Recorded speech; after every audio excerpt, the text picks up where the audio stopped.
বাংলাদেশ এত ভালো খেলবে তা আগে বুঝিনি। বাংলাদেশের প্রশংসা করে একই বলল ধারাভাষ্যকাররা। দর্শক, পাকিস্তান 6 উইকেট হারিয়ে 448 রানে ইনিংস ঘোষণা করে। জবাবে বাংলাদেশি দুই ওপেনার ভালোভাবেই সামলায় পাকিস্তানি বোলারদের। তৃতীয় দিনের শুরুতে জাকির হাসান আউট হন মাত্র 12 রানে। তারপর শান্ত এসেও দাঁড়াতে পারেননি উইকেটে। আউট হয়ে ফিরে যান মাত্র 16 রান করে।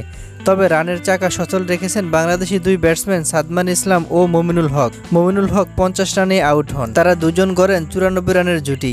তারপর মুশফিক ক্রিজে এসে আবারও রানের চাকা সচল রাখেন। মুশফিকও এদিন 50-এর দেখা পান। এত প্রাপ্তির দিনেও স্বপ্নভঙ্গ হলো সাদমান ইসলামের।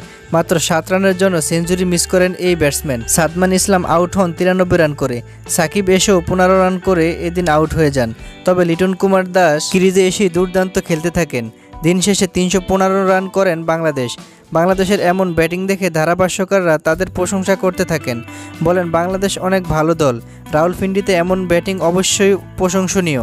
বাংলাদেশ এত ভালো ব্যাটিং করবে তা আমরা আগে বুঝিনি। আশা করি বাংলাদেশ এই ম্যাচটা নিজেদের করে নিতে পারবে।